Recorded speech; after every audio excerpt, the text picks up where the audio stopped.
to another episode of That 90s Spider-Man Show, the podcast about the Spider-Man the Animated Series from the 90s. No, not that one. No, not that one either. That one. I'm your host today, I'm Henry, and alongside me, he's our resident comic book nerd, it's Jack. Oh, I like to be a resident comic book nerd somewhere. Yeah, this is like your moment, this is where you've actualised, really. Yeah, people used to laugh at me for reading comic books at school, but who's laughing now? Yeah. I've got a podcast. I made it, bitches. Yeah, they got a high-paying job in Canary Wharf, but I got a fucking podcast, man. We have some listeners. Yeah. It's great. Jack's showing them all up, guys. I'm really kind of like awed to be in his presence right now.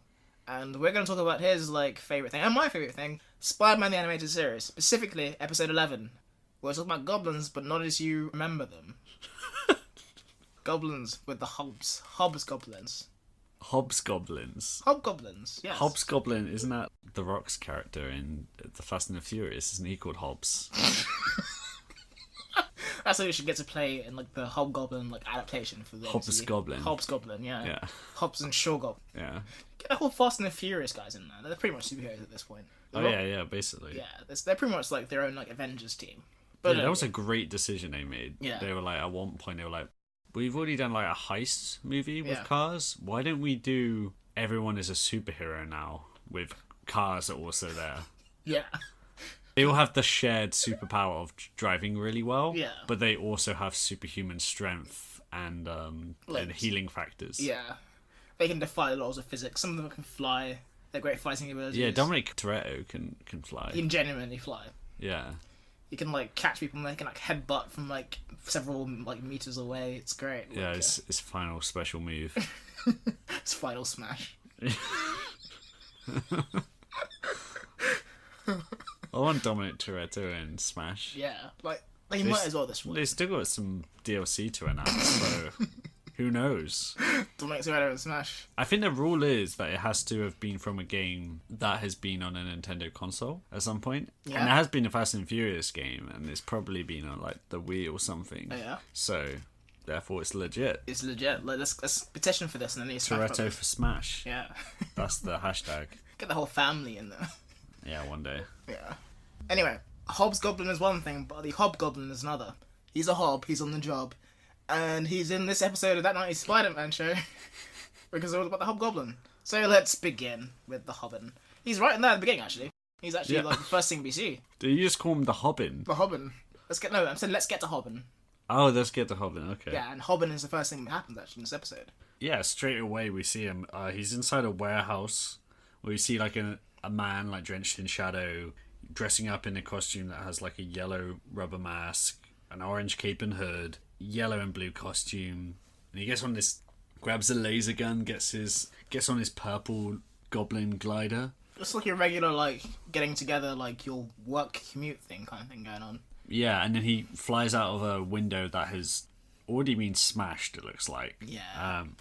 And he's in a bad neighborhood, can't really afford to get out. And then we get to Kingpin, who's talking to Alistair Smythe over FaceTime. Yeah. From his limo. At which point, Smythe asks him the exposition question of why are you bothering going to public events? To which Kingpin's okay, I need to act like a regular businessman so that people like me and don't realise that I control all crime in the fucking world. Pretty much. So he's heading to Empire State University, where Harry Osborn and Peter having a little walk and talk. Yeah, and Harry's asking Peter to be his roommate in his new flat, and Peter makes the obvious point of we're not really friends. You're Flash's friend. Yeah, and why not pick Flash? We kind of know each other. At which point Harry says that my dad is the one who's getting this apartment for me, so it needs to be someone who's responsible, not Flash. No, not that meathead. No. Yeah, so he gets Peter in just for that reason, and Peter's well, I can't afford this shit, and he's well, Dad's gonna pay the rent. And it's pretty much he's sold from that point on. I didn't realize they didn't know each other up until this point. Well, I think they've met. Yeah. That they know who each other are, but they're just they're not close. Yeah. Close enough to live with each other. Yeah, I expect him to be I don't even like you, Harry, like everyone else does. Yeah, it's interesting for them to do that at that point. Also, I was for sure this. You think it's it's more likely that they would, like a sitcom, they would leave it with the same setup for the entire thing. But instead they changed this up like in the second half of the first season. Yeah. Because I remember when we did our like episode 0, like an introductory episode, you were saying about how he moves out at some point to live with Harry. And I remember at the time I was like, I know you're just doing this from memory, but I'm pretty sure you're wrong. Yeah. But I just didn't say it because I was like, well, I don't know for sure either, but it's probably not going to happen. He's just going to stay with his aunt. And then so I was actually quite surprised to see it actually does happen. Yeah. This is also where Harry drops in his first mention of his relationship with his dad, where he's like, okay, well, he just spends money on everything but doesn't give me any affection, basically, which is the through line of like Harry's always having that relationship with his dad. He's got mad daddy issues. Yeah, in all the medium that this story's told in. In this one, I don't know what happens in the movies, but I'm pretty sure in those, like, the mother is dead. But here they're just divorced. Yeah, the mum... I don't know if the mum plays that big a role in anything, really. I actually, in a more recent issue of... I think it might have even been The Amazing Spider-Man 800 from, like, a couple of years back. Yeah. The mother made a return after being believed to be dead for, like, years and years. That's some soap opera shit. Yeah. But other than that, I don't remember her coming up, really. Okay, so I guess it's like she needs to be dead or divorced for them to just focus on the father-son thing. Yeah. Like every 90s property, if you think about it. Yeah. Yeah, so they both arrive at the site where Kingpin is launching the ironically named Fisk School of Criminology on their campus, where he's doing a ceremonial breaking of the ground with like the golden shovel. Everyone's there, including Norman Osborn and all the people from the Daily Bugle. Peter's there too. He arrives there with Harry, and his spider sense goes off, and he knows something's in trouble because Hobgoblin's on his way. He's on the job. Yeah. Hob's on the job, and he fires at Kingpin as he's on stage, and Peter pushes him out of the way and saves his life. And over this, he kind of swings around to like attack again, and everyone starts like running from the scene, but Peter runs into an alley to get changed into his costume and join the fight. Yeah. Yeah, that's when they start fighting. The first thing he does is he swings in to attack him and just completely misses. Just shits bad. It's amazing. Yeah, and then Hobgoblin introduces himself as the Hobgoblin. As you do. During this whole fight, he just kind of struggles to... It's not even like he's getting beaten up or anything. He's just struggling to even like come near him, because obviously he has something which can maneuver in the air really swiftly, and you just can't actually touch him. No. Like, he can actually fly, where Spider-Man just jumps at you really, really fast, or swings at you, but like in a straight line pretty much. So he ends up doing what is his like go-to move for the rest of this episode, which is to attach a web line to the back of his glider and just hang on and get like flung around while he just hangs on from the back. He doesn't have a plan beyond that at all. He's just kind of just like, yeah, I'm just gonna hang on. Maybe he'll fly into a wall if I pull on this web hard enough. Yeah, because I guess he's not faced anyone who's been like airborne before. Yeah. So when you're in that situation, you're like, what the fuck do I actually do? Shit. Hobgoblin just like flies up so high that they nearly hit a plane, like a commercial plane. So Spider-Man lets go and drops down to the city, which he's like thousands of feet in the air pretty much. And he just like realizes at that pivotal moment that he's got no web fluid. Which is the worst possible times of not having web fluid. Yeah. And also, again, something that happens all the time to him. At the worst possible time. Oh no, I'm in this like pond full of crocodiles. My webs are gone. I'm fucked. Yeah. So he's fallen towards the ground to his death. And he gets out of this situation by like first he like tries to slide down this building. That doesn't work. Jumps off, tries to grab onto like one of those window cleaner lift things. Yeah. Grabs onto the side, it breaks, falls down, and then he ends up hanging upside down from this like cloth banner. Yeah. So he's like hung right above these spiked railings. Like he should have really become a spider jelly at this point. He's very lucky to be alive. For some reason, this scene is stuck in my head.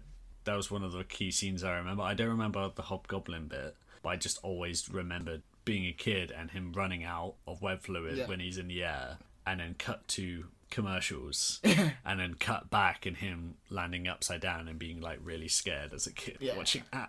Oh, no. Look how far you've come now. Oh no, I'm still terrified. I can't believe you got out of that one. It's a real hot stop with that one. So yeah, Spider-Man escapes barely with his life. And he licks his wounds, figuratively and literally. Yeah, and on the scene, Harry asks his father if he's okay, and he's kind of like, yeah, leave me alone. And he just leaves. And back at Oscorp, he arrives again, and it's revealed that the Hobgoblin was working for Norman this entire time. Oh, Hobbs on the job for H.O.B. You've been waiting this whole fucking episode to say that. Absolutely, yes. Yeah. There's more coming. Oh, God.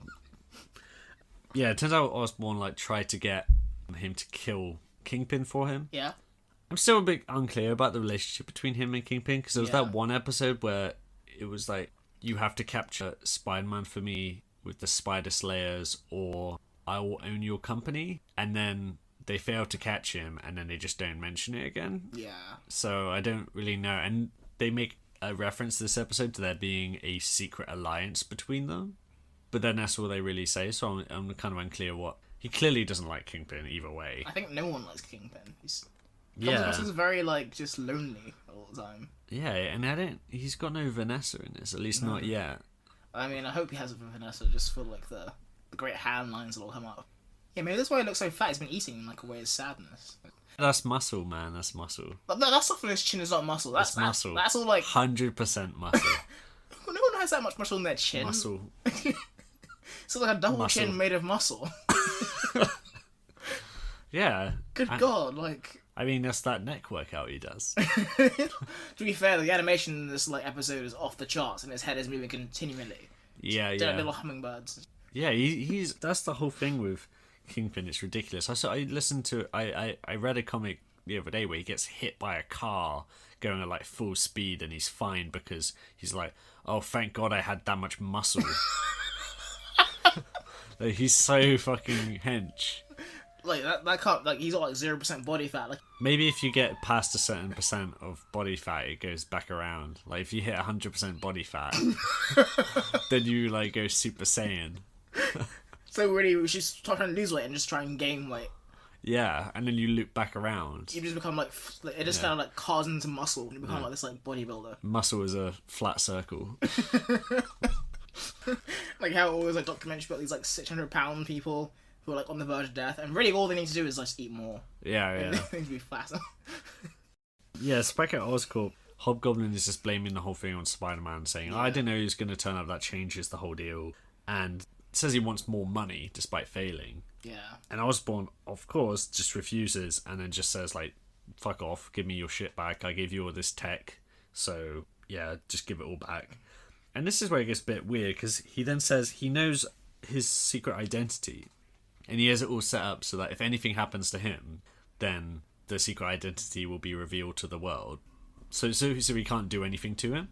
Then he just says, you owe me, I'm going to take this glider as payment, and then flies off. I just think at any point he can reveal your secret identity. Yeah. It doesn't have to be a lie. He can just say, give it back, or I will reveal it now.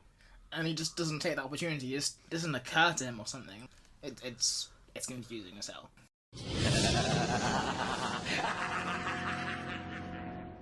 Back at Aunt May's house, she and Peter are watching the news and seeing him save Kingpin's life. And now that she knows that he's moving out, she's like, okay, can you be more careful now? Can you stop saving people from hobgoblins if you're going to be living in the big city? Yeah.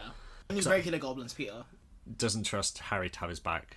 She's like, in a fight with a hobgoblin, I'd be there for you, but... That little prick won't. Yeah, exactly. And... Straight pimping. Yeah, he's proper just stay if you want. But she's saying, no, it's good. Anna Watson can move in. Yeah. Because Mary Jane is moving out at the same time. Yeah. So they can just move in together, which is something that happens in the comics as well. Yeah. As a way of just giving Peter a reason not to just be on the phone with Aunt May every single day, because he's terrified of what would happen to her. Yeah. She says she's happy for him, but then she goes to the kitchen, sheds a single tear. Yeah, Hobbs on the job and Aunt May's having a sob. Was that the plan? Was that the planned thing? There's more coming as well. Oh no, is he going to get a longer sentence each time? Oh shit. The next day, Peter arrives at his apartment with his bags, and there's a party already happening. Flash opens the door to him and is really pissed off that he's there, but Harry arrives and calms him down. He's like, yeah, be cool. He's responsible, unlike you. And Flash is like, yeah, that's true. Yeah, and then Peter goes inside and Mary Jane's there as well, who just immediately starts talking shit about the design of the place. Yeah. As if they've lived there for more than, 10 minutes. Yeah. It's ridiculous. And he goes to his room, and of course the first thing he notices is giant windows, great for web slinging. Yeah. Although, I don't know, I feel like the skylight, because he has an apartment in the comics where he has a skylight, so it's like, oh, okay, you can get out that way. Yeah. Whereas I feel like if you're just going straight out of the window, then the first time you do that, someone's going to go, wait, was that Spider-Man just leaving that window? And then the second day, was that Spider-Man leaving that window again? Yeah. Who lives in that apartment? Yeah. Now I know who Spider-Man is. You reckon you have your chance? It's either this guy or the other guy. Fuck. Well, technically he's on the residency bill, really, is he? Like, he's they don't know who lives there if he's not there. Oh yeah, they'll just think they'll think it was Harry Osborn, and then they'd see Harry Osborn and be like, no, it can't be. Must have made a mistake. That square-headed fuck. It's not really a square head. It's a round head. I don't know why I said that, but like It's a pointy head. It's a pointy head. It's edge-headed fuck. It's like a raindrop, an upside down raindrop. Yeah. Like a very, very sad acorn. Yeah, or a malnourished Dorito.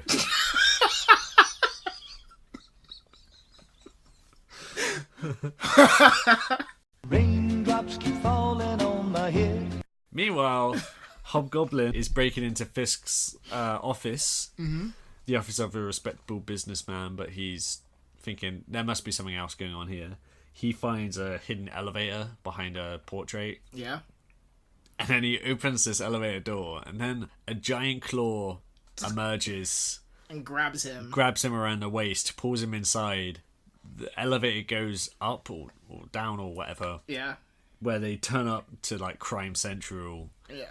in Kingpin's big ass lair, and he's surrounded by men with guns. But then the claw just like releases him again. Like, what's the point of the claw? Yeah, because he was trying to go into the elevator. Yeah. You know, so it wasn't like, oh, now... I'm stuck here. Yeah, or that he's now captive in the Kingpin's leg, so it lets go of him Yeah. immediately and lets him just fly around. Yeah. I think what it is like going back to Kingpin's muscle, it's like a squeezing apparatus. So Kingpin gets like kind of fat, and he's like, no, it must like compress this into muscle. Oh, right. And goes in this elevator. Oh, so the claw just thinks that it's Kingpin. Yeah. Welcome back, sir. And gives him like a muscle hug. A muscle hug. Yeah, that's how it works. Yeah. That's what he says. So Buff is this particular elevator that he goes into. Yeah, so he goes down to the evil lair basement thing. Kingpin has them like, he threatens to kill him, but Hobgoblin just kind of laughs and flies around and is like, starts speaking of this place as being like Shangri-La, or being like this mythical place that people speak of, where all crime on the planet is organized from. I mean, sure. It's hard to say whether he's just going over the top, being Hobgoblin, or if he's just specifically describing the fact that Kingpin is not just the Kingpin of Crime in New York City, but every single crime in the world is somehow related to him.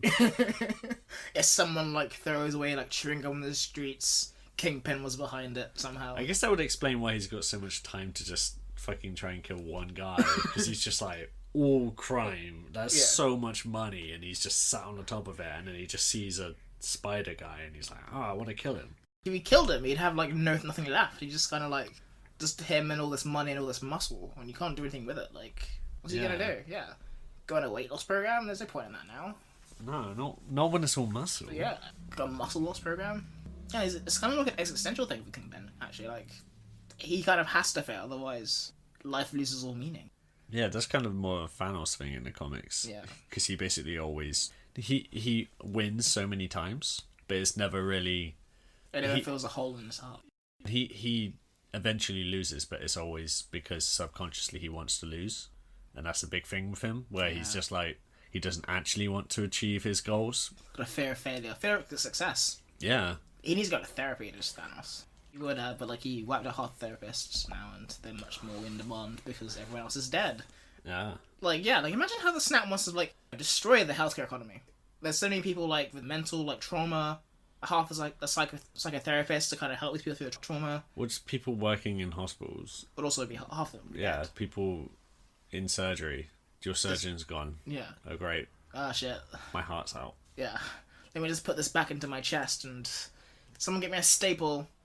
Yeah, imagine your husband dies because he was having open heart surgery and his doctor got blinked out of existence, and you're like living with that horrible knowledge, and then Tony Stark is like, yeah, I'm not gonna reset that. No. I wanna do it like 5 years later. Let's bring the surgeon back, but not like your husband. Yeah.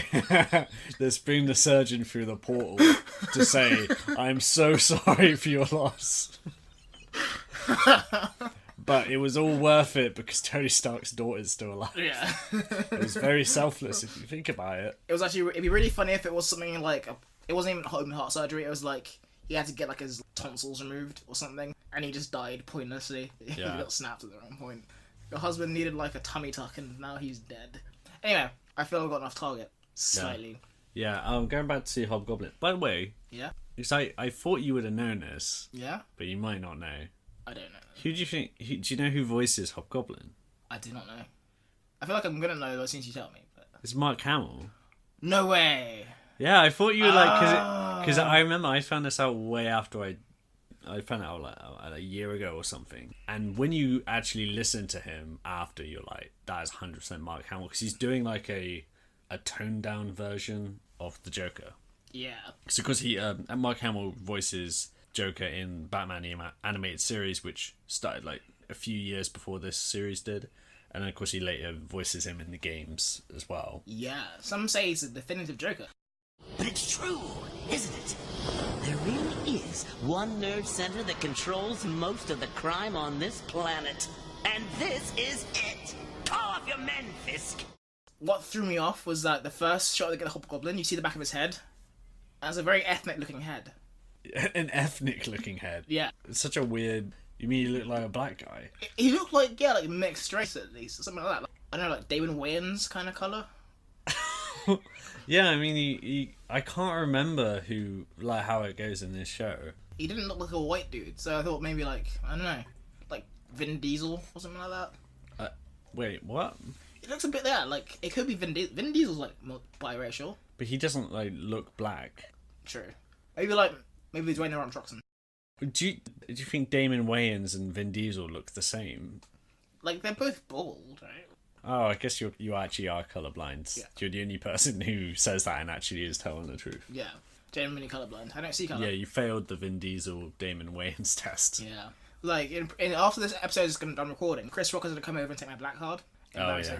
So I'm really, like, negotiating with Oprah. He'll give it to me. Yeah.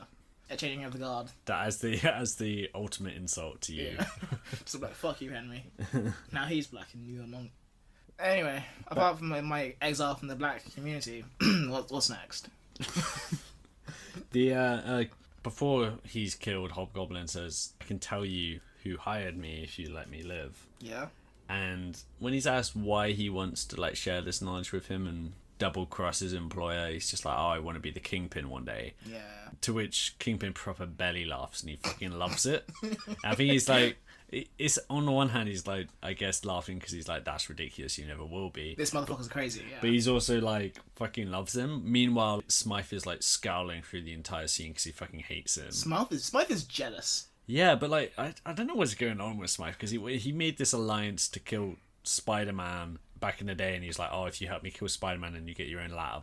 And then now he's just kind of hanging out there, and then they spent the last few episodes fucking around trying to get an alien element space rock that had nothing to do with Spider-Man, and then now he's just there vying for Kingpin's affection. He's like falling in love with Kingpin. Yeah, it's really weird. He's Yeah. like in movies where like there's someone's like adopted or something, and then there's the biological son who's like really snotty and like, fuck you, new kid. It's like that. It's really weird. Anyway, Hobgoblin reveals that it was Osborn who ordered the attack, and Fisk angrily smashes a phone. Yeah. That was the Rhino phone, so Rhino is probably out of a job now. Yeah, unfortunately. Then he orders Smythe to like make new weapons and stuff for Hobgoblin, which really pisses Smythe off. Yeah. And Smythe in his dismay is just like, why do you wear this? Why do you dress like a weird Hobgoblin guy? Why are you dressed like this? To which Hobgoblin says that throughout the ages, Hobgoblins have been a symbol of fear, and he's using it to scare his enemies so that the last thing they see is a Hobgoblin. It's not that ridiculous, because if you think about it, that's what Batman does.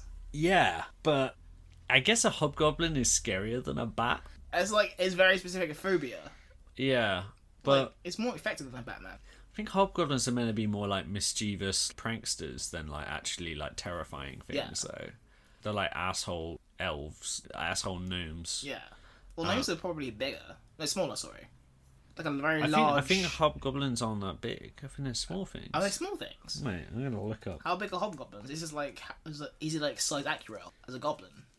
I don't even know what you're saying. This is a mess of words. Yeah. Oh, I'm getting like Warhammer shit up. They kind of look like gnomes. Look at this guy.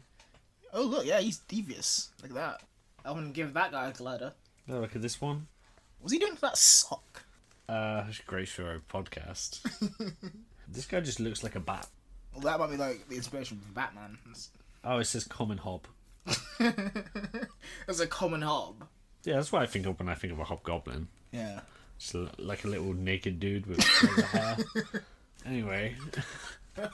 One thing I'll say at this point is that I think Hobgoblin's kind of great. He's kind of a crazy motherfucker.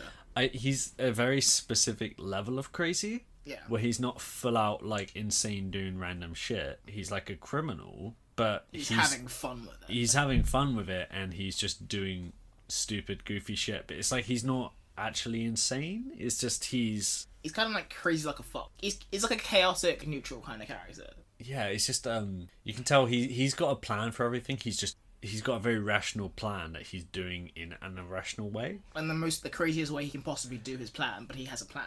And you can see how he's maybe the whole thing of striking fear into the hearts of his enemies or whatever. It's like him acting like a crazy person is kind of a part of that. Yeah. So you can see how he would take the mask off and then just be like completely normal. Yeah. As a person. Just like walks to like the grocery store and orders wheat bread. Yeah, that's very normal. Yeah, he's like, "Can I have some wheat bread, sir?" And they put on the mask, and he like is crazy from all the wheat that he's been eating.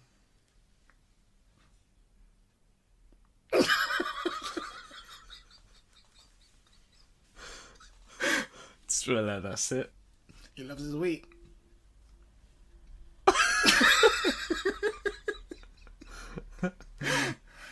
Meanwhile, Peter Do you know what his favorite kind of biscuits are? It's hobnobs. Oh, I thought you were gonna dip and dive and dodge out of that punchline and go, "Oh, it was chocolate digestives." I didn't think about it in time, and I wanted to make more like hob jokes. Anyway, Do you know what his favorite ale is? hooch. A hobgoblin. Do you want to know what his do you know what his favorite place to cook food on is? A stove. Yeah.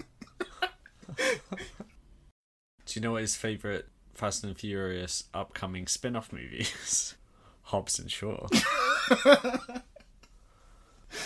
you know what my favourite comic is? What? Calvin and Hobbes. No, we flogged this horse long enough. It's dead. It went on too long immediately. Yeah, that horse. We flogged it once and it just died, and we've been flogging it ever since. Yeah. It was a zombie horse before we started flogging it. Yeah. Meanwhile, Peter wakes up to find his apartment is being completely trashed immediately after that party. Oh no, Hobbs on the job. Aunt May's doing a slob, and Peter's a slob. Oh shit! Triple threat. Triple threat. I guess last. I can't think of any more. I think that's the last one. Oh, okay. Yeah, and he gets a call from Aunt May, who's like, "I'm right outside. I'm coming in right now." And he tries to clear everything up, but she's already at the door. And so he just kind of gives up and just like chucks all his shit on the floor. She comes in, is freaked out by how fucked up it is already. Yeah. Which is pretty fair. Yeah. It's been there like a day. But before he has to actually answer for what's happened, Hobgoblin comes in. And the funny thing is, like, his spider sense goes off and Aunt May gets it. Oh shit, yeah, and he's yeah. like, she doesn't need to set my spider sense off. I like that's his first, because in every other situation he's like, "Oh, my spider sense is going off. What's going on around me? Something bad's gonna happen." But then he's just like, "That's weird." Yeah, usually Aunt May doesn't try to fight me. And it's not that his sense is going off because she's about to come in and see the mess or whatever. It's just he's looking right at her and she's not moving. She's not doing like, anything. does he think that she's seen the mess and she's just gonna slap him around the face? Yeah, He's gonna have to fight Aunt May. Yeah, that'd be a good fight. She keeps her pimp hand strong, does Aunt May? She's straight pimping. Anyway, so his spider sense goes off, and surprisingly, it's not Aunt May who sets it off. Yeah, the Hobgoblin like chucks a couple of gas bombs in, grabs Harry, and he sees Peter and goes, two birds with one stone, and flies off. And May goes completely unconscious, so Peter goes to call 911.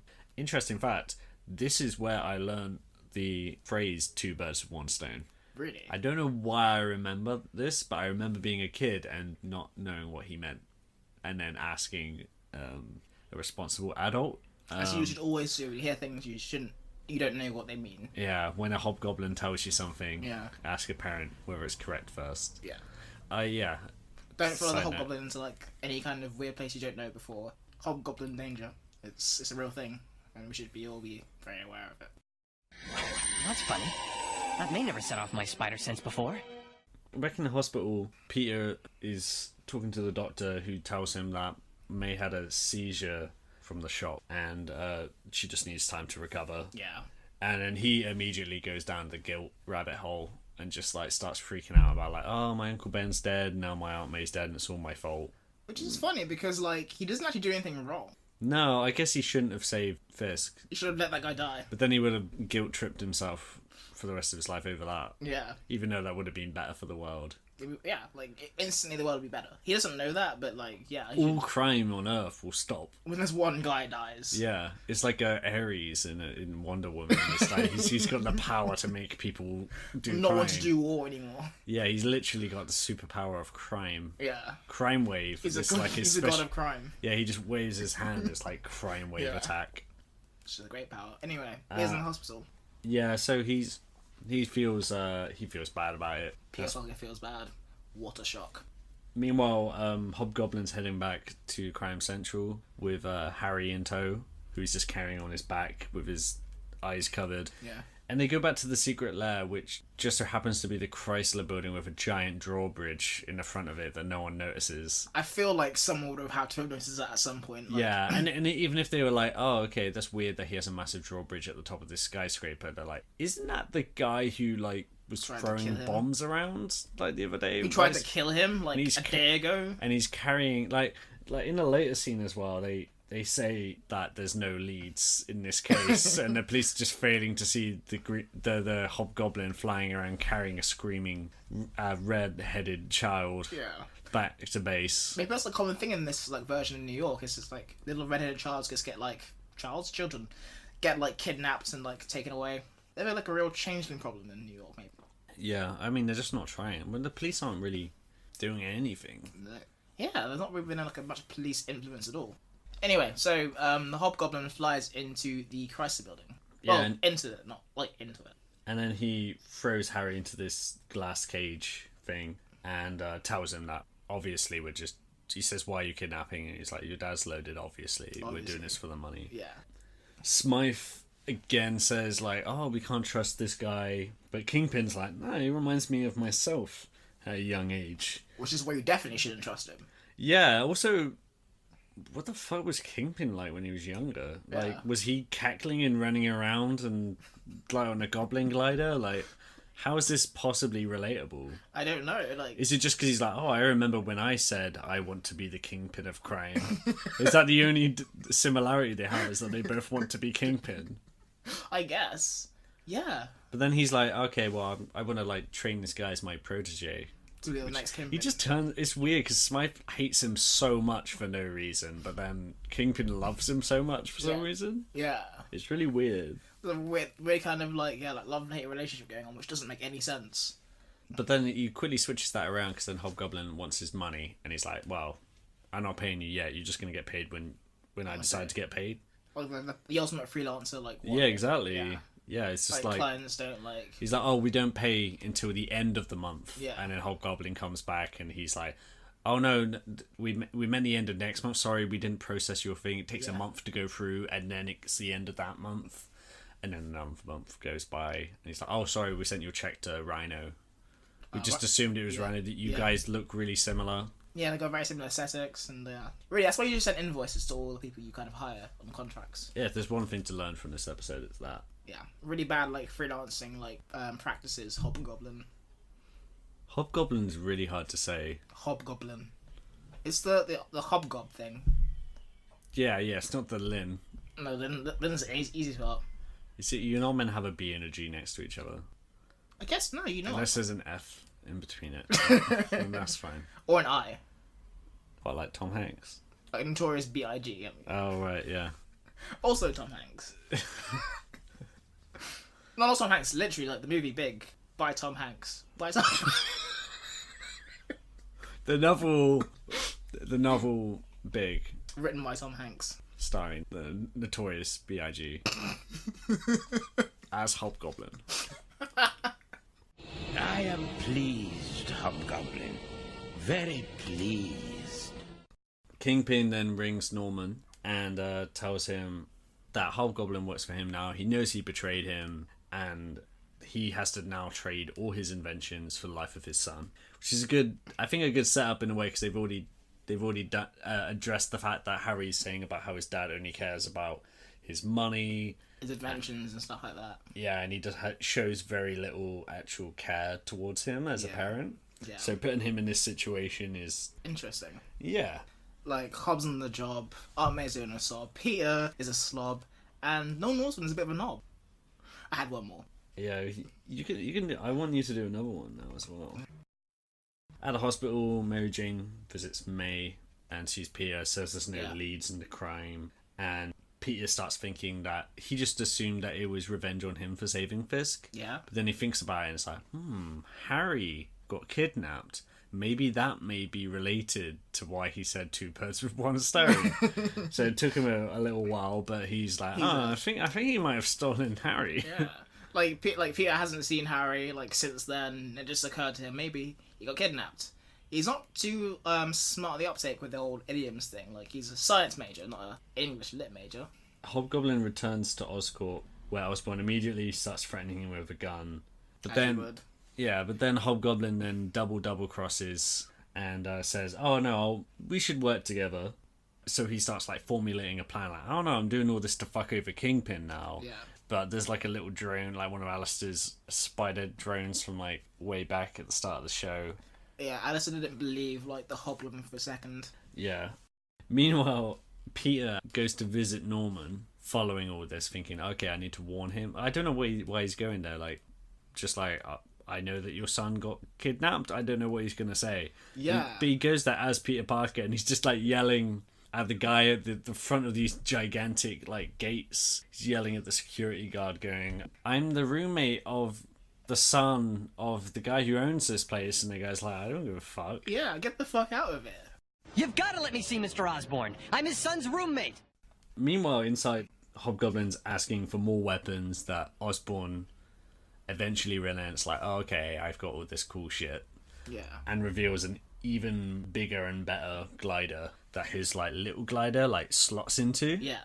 Which has missiles and smart bombs and all this pimped out shit. Yeah.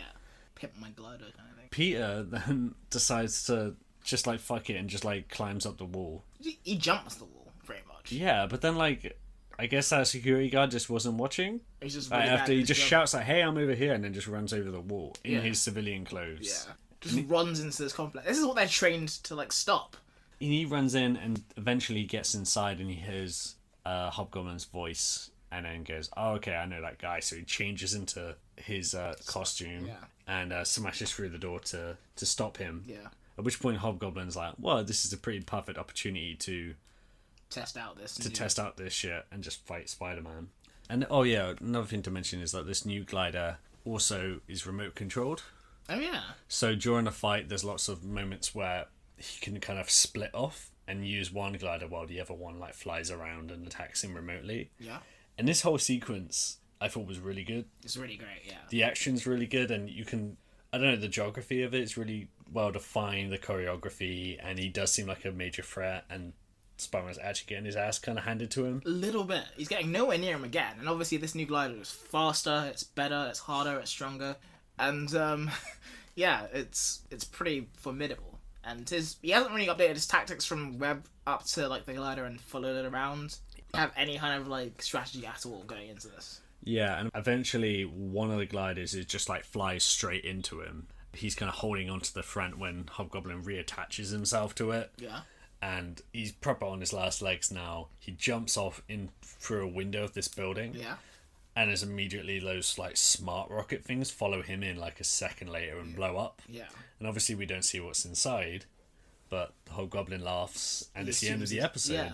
To be continued. Is Spider-Man dead? You know, with this show, there's definitely some scenes which stand out more than others, and this episode has been very clear in my memory, you know? So I remember stuff like the idea of him going in and the bombs going off and having to wait a week to find out what happened, and that being a really like, oh my god, how did he possibly get out of this one? Correct me if I'm wrong, but it's also like very old school comics kind of thing going on, where it's like, tune in next issue for the episode of Spider-Man. I don't know why they didn't voice that. I don't know. Yeah, that's weird. Wait, You sounded like Gilbert Gottfried. What a really weird choice. He was going for a Stan Lee thing. I just went Gilbert Gottfried instead. Yeah. I want to try and do a Gilbert Gottfried voice, but I know that I can't do it now because I'm thinking about it. Speaking of voice acting, weird note I picked up is that one of the people who ran for this role, went for the role of Hobgoblin, but lost it to Mark Hamill, was Frank Gorshin, who is probably best known for playing the Riddler in the 1960s Batman TV show, that the Adam West Batman show, and he has like the best laugh, you know. Really, I've not heard his laugh. Oh, if you're not, wait, I'll get a clip up. I think it's the best. Like, it's better than the Joker laugh in that. It sounds like it should be a Joker laugh, if anything else. Why, that's not Batman. That's the Riddler. Surprise! Surprise! He's got an amazing laugh. He does an incredible laugh. Not very good jokes, but a good laugh. Yeah, I mean, he would have been a good choice. But I guess at this point they were already like 4 seasons deep into Batman, and Mark Hamill was doing amazing as Joker, so they're like, yeah, come over. And I kind of like how Hamill, he did a similar voice to Joker, but he definitely tones it down. It's not as shrill, it's not as intense. It's not nowhere near as manic. Like, I didn't even realise it was Mark Hamill. Yeah, I think next time you hear it, you'll pick it out more, and you'll be like, this does sound like the Joker voice a little bit, but it's a good version of it. Yeah. So, what did you think of this episode in general? I had a lot of fun with it. I was going into this, I was like, who the fuck is Hobgoblin? Because while you've seen it a couple of times, you have like memories from it of like, I'm like, who the fuck is this dude? Who is the Green Goblin? But not the Green Goblin, he's orange. But yeah, like he's an entertaining enough character, and like a lot of the characters in the Spider-Man universe are either like batshit crazy, dumb as rocks, or just really, really just pieces of shit.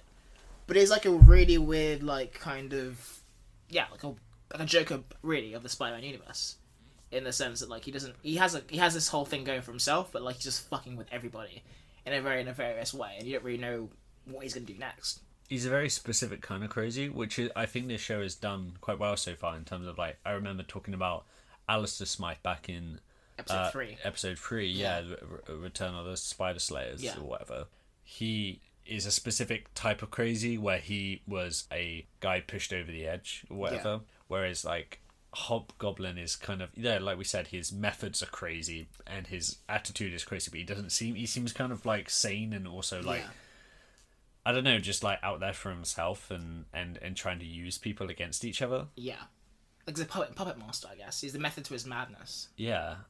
I mean, the whole thing with him coming before Green Goblin is still crazy. Baffling. Because the point of Hobgoblin as a creation was to have a Green Goblin after the Green Goblin, because that storyline is done and we need a new one. Yeah. And they found a really good way to do it in the comics, but, you know, there's actually a weird reason behind this that I found online, but the producer and writer on the show, John Semper Jr., who we've talked about before a little bit briefly, but he seems to have been quite candid, and I couldn't find a source for this quote, but apparently what happened with this is that there was another story editor that kind of came into the show at some point when John Semper wasn't on the show, and they had the order of having Hobgoblin before Green Goblin. Not sure why.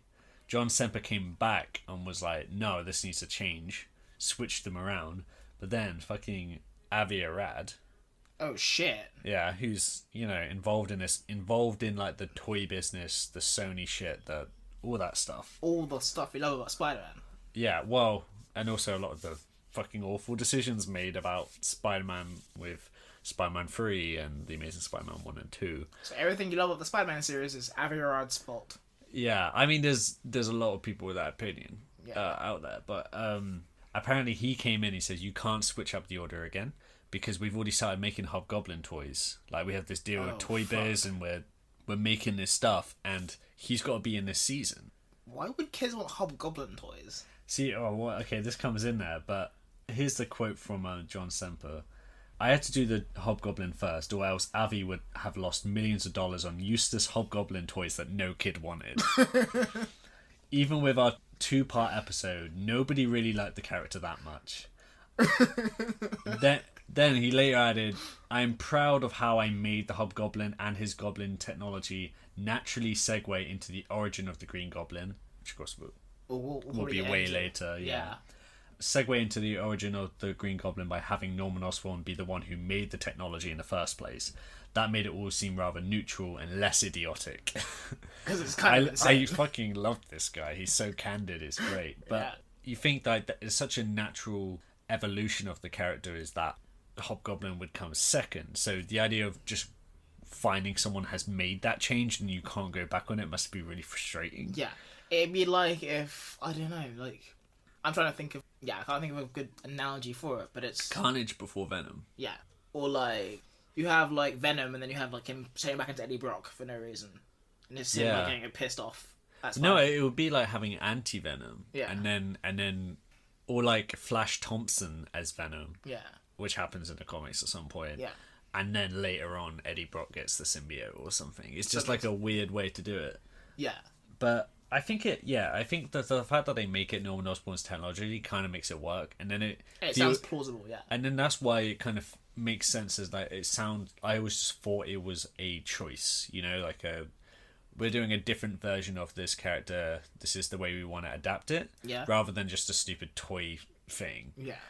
So I think they did kind of salvage it that way.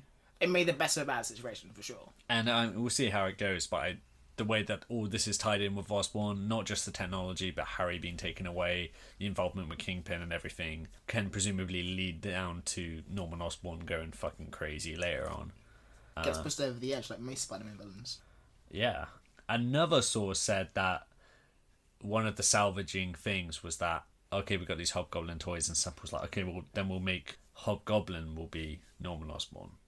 Wow. And apparently Stan Lee intervened and said, no, you're not doing that. Yeah. And I mean, again, this is just from the wiki on it, and I couldn't find a source on it, so it might be bullshit, but... That sounds fantastic. Yeah, I also wouldn't think of Stan Lee as someone who's that active in coming in, but I guess he is listed as a producer on all this stuff. Yeah, it is his character, I guess. It is, like, de facto character. And he did write, all that Norman Osborn arc was all part of what he never wrote Hobgoblin, but he had written like the Green Goblin stuff, and that slow build to revealing that the Green Goblin was Norman Osborn. That was all him. And this is, I guess, the first Spider-Man cartoon in which there was an ongoing developing story, as opposed to just like random episodes of Villain of the Week or whatever. Yeah, exactly. So he probably would have been extra protective of them keeping it straight on. It's like if J.K. Rowling, like after the books were written, like had like someone else kind of say that, like, oh yeah, one of these characters you like is gay, but like if it wasn't already J.K. Rowling doing that. Yeah, she's the Stanley and the John Semper and the Avi Arad and the somehow, Toy Biz all the same time. Yeah. So no, I can see why he's very protective of his character. Have you got any other like closing thoughts on this episode, especially knowing that? The animation, like, this is to take a different track completely. Yeah. The animation in this was vigorous. As characters were just standing and doing nothing, it was like they were on MDMA, because they're constantly in motion in a really, like, weird way. I don't know why that is, like, but it was just very, like, obvious in this episode. Yeah, it was a bit crazy. It was really crazy. Yeah. It's almost like I feel like there was a feeling there of, for scenes when it was just someone speaking or reacting to something, and it wasn't a cartoonish moment with the Hobgoblin. Yeah.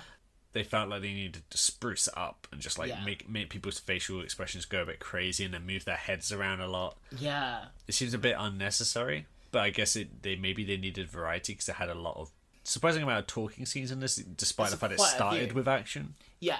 There's like an action scene at the beginning and an action scene at the end, pretty much. But Yeah. the rest of it is just Aunt May like getting like gassed. It kind of reminded me a bit of some of the early episodes where there was a lot of world building. Yeah. It's still strange to me that they did the whole move-in thing towards the end of season 1. Yeah.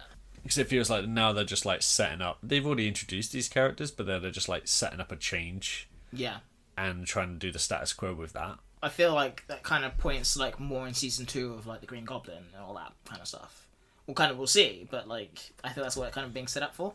Yeah, presumably. Yeah, that's probably like one thing I probably noticed a lot in this episode is the animation. I think we were saying this actually earlier. Like this kind of feels like a return to like the status quo, having had 3 episodes of the alien costume. Yeah, which was definitely a detour. Yeah, like tonally for sure. Spider-Man's making jokes again. He doesn't seem as like bogged down by everything. The life is happening again. With the order of this is all crazy because you had Doc Ock early, which felt right. Yeah. And it's fine having the Spider Slayers early and all that stuff. Yeah. But then going Venom so early. And then going from Venom into Hobgoblin, and both of them are coming before Green Goblin, seems crazy because Goblin was always there so early in the comics. But I was saying that, I guess part of this might be because in 95, when this episode came out, you got Venom being huge. Like he comes out in the late 80s. Yeah. And then by this point he's got his own solo series and everyone fucking loves Venom. Oh yeah? So that maybe there'll be a greater push for having him in the show. So that makes sense. And then Hobgoblin, I guess, maybe because there was less Green Goblin in the comics at this point, and there was a lot of Hobgoblin in the 80s and stuff. So maybe they were cashing in that respect. Yeah, maybe they're like, people from the comics will know Hobgoblin really well now because people, I don't know how available the classic issues were at that point, you know? Yeah, I guess in the mid-90s especially, yeah. Yeah, so I don't know how it all worked out, but some strange decisions in the chronology. But anyway, the actual episode itself, I was kind of okay on. It was like... It had its moments, and I really like Hobgoblin. It's a great voice performance and everything. Yeah. But maybe it's after the alien costume saga, which felt like really new and interesting. To go back to what it was before. To go back to what it was before, but also to go back to not necessarily the best one. Like, I think, for me anyway, one of the lower quality episodes, which is still fine, but also it just feels a bit off. And and I'm almost willing it to get past this Hobgoblin arc, because I'm not sure if it's going to be that satisfying at this point. No. Like, there's no payoff for it at this point. It's just like a guy who's shown up to, like, threaten characters we don't care about. Yeah. Pretty much. Anyway, do you wanna go into some of the comic origins? Do I? Do you? Yes. Okay. Yeah, Hobgoblin. This is a little bit ahead of me because I'm still going back through the classic issues, and I'm like 210 deep or something. And wow. Hobgoblin turns up in issue 238 in 1983. 1983. Yeah, so it's like 20 years into this comic, and Green Goblin has come and gone. In fact, they've kind of rinsed it dry at this point. Really? Basically, you have Norman Osborn as Green Goblin. Spoilers, by the way. Oh, yeah. Sorry, guys. They have Green Goblin's around for a while. He's revealed to be Norman Osborn. Norman Osborn finds out Peter Parker's Spider-Man. Norman Osborn gets amnesia.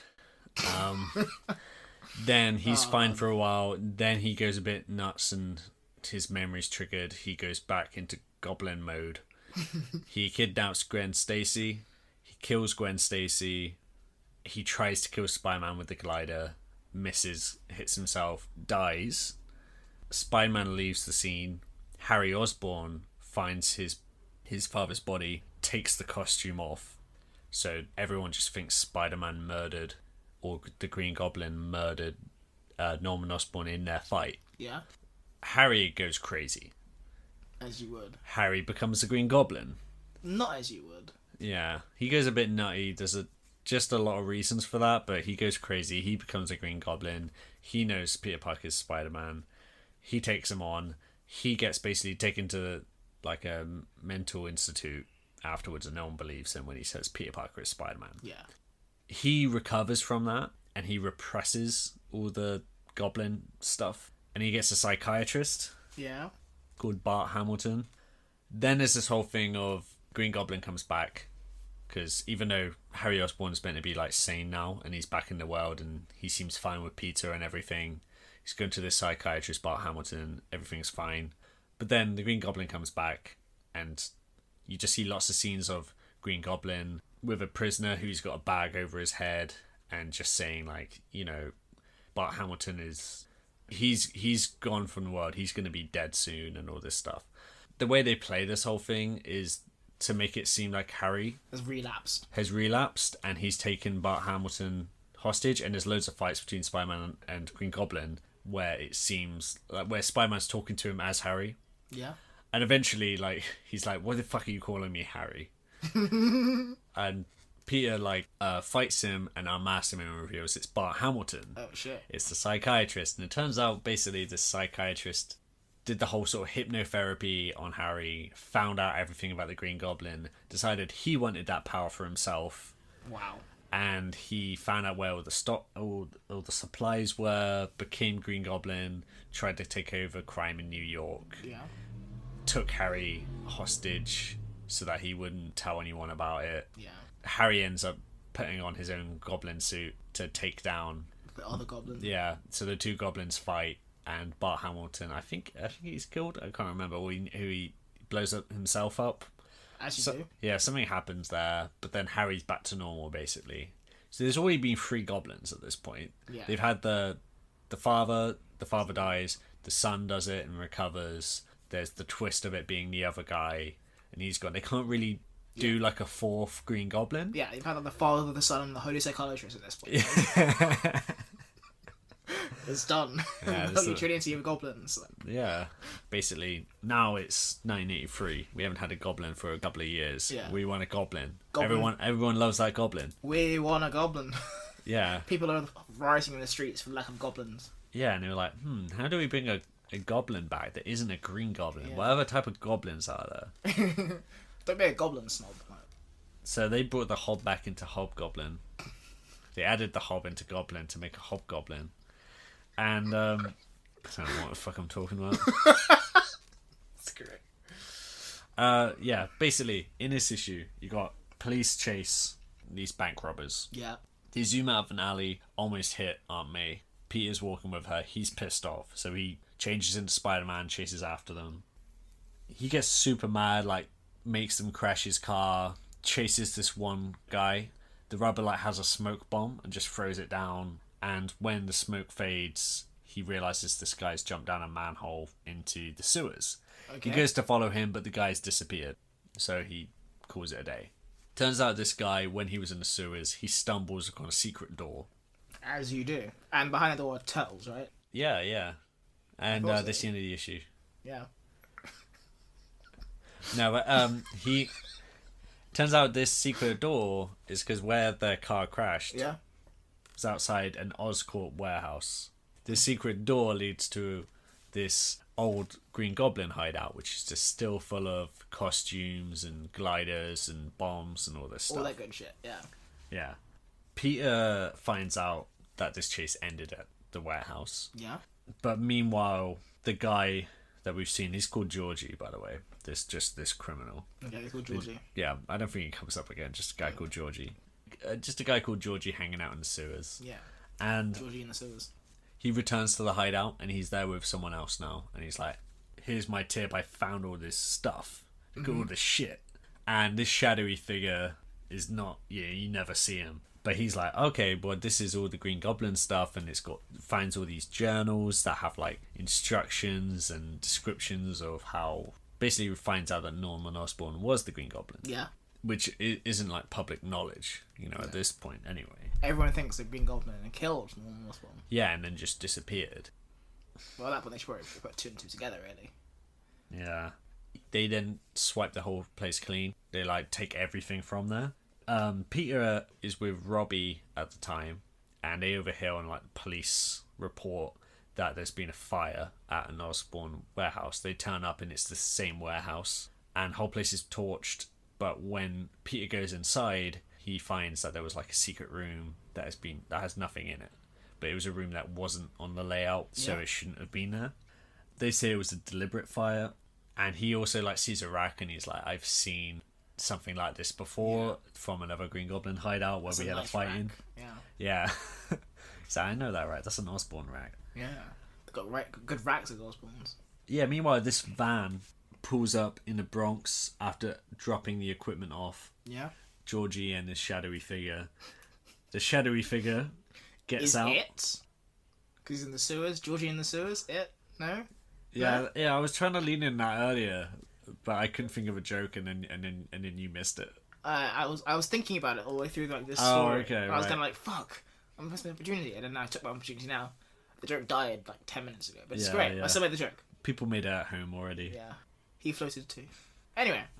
Well, he does float in a second because anyway, the shadowy figure says, okay, now that we've like stored all this stuff away, take this van away and dispose of it because, you know, we want no evidence left. Yeah. The guy's like, yeah, don't worry, man, I'll get rid of all this evidence. You won't see any of it left. And then the guy's like, ha, yeah, I definitely won't. Presses the detonator, blows up the van, kills Georgie. Oh no. Georgie's dead. Just does it in the middle of the street. As you do. Then this guy heads back to his headquarters, starts talking about how, like, oh, he's found all these journals, and it's kind of interesting now, because then you get this guy's perspective on Osborn. I mean, you still don't know who he is, but he's basically, after looking at all of this goblin tech, he's like, sees Osborn as this genius who achieved a lot despite being completely insane. And he's like, well, this guy almost took over crime in New York, almost killed Spider-Man, all this stuff. And he was fucking crazy. Yeah, and he was crazy, and he was like, and that was the thing that held him back. This is this guy's point of view of like, well, I can use this stuff, but just without the madness, and then I'll be insanely powerful. Well, like, that sounds just as crazy. Yeah, but he goes through these weapons, and it's kind of interesting because when he's like looking at these goofy weapons that you think of as just like silly, he's actually making them sound really powerful, because he's like, okay, well, this pumpkin bomb barely makes a sound when it blows up, but it gets so hot that it like melts through 3-inch thick steel, Yeah. but makes almost no sound when it blows up. Then he's like looking at the gloves, and it's like, okay, they're just gloves, but they've got microcircuitry in them, so they can channel these like power bursts that shoot like thousands of volts from the fingertips. That's pretty cool. Yeah, which again you see in the action, and it's just him firing lasers from his fingers, and it doesn't look like as like a genius move, but it's actually crazy science. Yeah. And then on top of that, he's like finds the glider, and he's like, this is incredibly quiet. Yeah, it's really fast and really maneuverable. You can like do all these sharp turns, and at the same time it's like really easy to fly. It's really easy to master it. Yeah. Then he says, this proves Osborn was insane. He could have made more money by marketing this than he could have ever made, like, Killing Spider-Man. yeah, or in crime. Yeah. But then he also remarks that the reason to keep it for yourself is the freedom of it only being yours, and you being the most powerful guy having this stuff. Bit of like a Tony Stark thing. Yeah. So he takes it all for himself, and he dyes the costume to make it different colours. And then he gets the goblin mask and then like molds it so that it looks like a different color and is a different like face shape. He's hobbing it up. Yeah, he hobs up the goblin suit. Yeah. Hops up the gob. What a job.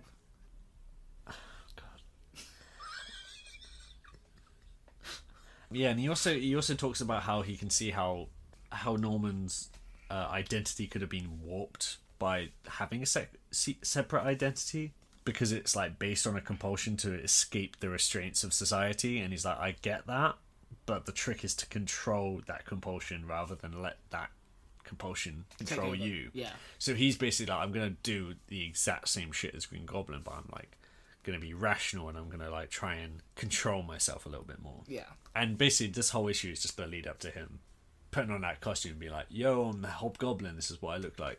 Then in issue 239, he continues raiding more and more places and stockpiling all these Osborn weapons. Gets like a mobile headquarters that was unused by Norman. Spider-Man learns about this and starts like heading to a few of the warehouses he's been to try and find them, but finds them like they've all been picked clean, apart from the last one he checks where Hobgoblin is just inside. So they start fighting. Hobgoblin like throws some bombs at him, throws some basically like batarangs at him. Yeah. At one point towards the end of the fight, he throws a gas bomb at him, But Spider-Man, he can't see anything, but he uses his spider sense to see where he is. Yeah. And then webs his glider and just pulls it so hard that he just smashes him into the floor. Oh, shit. But then Hobgoblin only gets away because he like uses his finger laser thing, his finger blaster, to like ignite like a gas line, which blows up, and Spider-Man like has to fuck around like cutting off the gas to stop it from blowing up the whole street. Yeah. During which time Hobgoblin gets away, but he's kind of getting away with his glider all fucked up, and it's like, fuck, Spider-Man actually fucked me up. I don't Really easily, yeah. And then he starts thinking like, there must be some other secret to why Norman Osborn was so good at this, because me not being crazy wasn't enough to make this successful. Maybe I have to be crazy. That's the end of that issue. His identity continues to be like this ongoing thing throughout the issues, and for quite a lot of the next few years of comics. He later like frames someone else to be Hobgoblin, so there's a bit of a reversal there. And then after that, there's like another Hobgoblin who is a different guy, and then Sounds like the plot of Death Note. yeah, and then that guy gets killed by the OG Hobgoblin. Yeah. The OG Hobnob. And then in the more recent comics which I've read, there's another Hobgoblin who then kills Hobgoblin, the OG Hobgoblin. Notorious H.O.B. Yeah, and then that's fucking great. Yeah, the Notorious Hob. The new Hob kills the old Hob, and then it turns out that Hob was just the OG Hob's twin brother. He was taking his place, and then the OG Hob comes back and is like, "Yo, Hob, new Hob, Old Hob. let's team up." And there's some more bullshit with that. Do some Hob jobs. Yeah, but there's a lot of Hobgoblin stuff. And I'm really sick of saying Hob and Gob. So, yeah, it's an interesting comic book origin. And considering all that, like the context behind it, this is going to be wild. Who is the Hobgoblin at this point? Just what the world needs. Another nut in a costume. If I'm not mistaken, that's pretty much the end of the podcast, right? Yeah. I mean, we got so much more to go. I think Yeah. if there's anything like the comics, then they're gonna drag out like the who is the Hobgoblin for like quite a while. Like in the maybe not even the next episode, probably, because this is a two-parter, isn't it? Yeah. Might even not even mask him in the next one. They might just like have him escape. Yeah, and I think they need to as well, because whoever this version of the Hobgoblin is, Yeah. they need to set them up so that it's like, oh my god, it was that guy. Yeah. If you know what I mean. If they're just Like, this is some dude. yeah, then maybe that wouldn't be very exciting. Yeah, there would no reason for a two-parter, I guess. Yeah, I don't think we're gonna find out next week. Well, we might do. We don't know that. We might not, though. Well, what? Yeah. Well, no, I genuinely don't know, but Well, yeah. I don't think we will. No. I think generally we will find out next time, if we find out. We'll find out if we will find out next time. Oh right, yeah, we will find out if we find out next time. Yeah. That wasn't confusing at all. No. No, of course not. Yeah. That might be the end of episode 11 of That 90s Spider-Man show. It might be. Might be. Possibly. We'll find out next week. We'll find out next week if this was the end of this week's episode. Yeah. A piano in this house. There's two.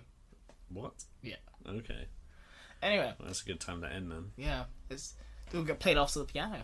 But yeah, thanks for tuning in to this episode of That 90s Spider-Man show. As always, follow us on Twitter. Follow us on Soundcloud / iTunes. On Spotify. Stitcher as well. Wherever you can find podcasts, we're there. Watching. Following you to the ends of the earth.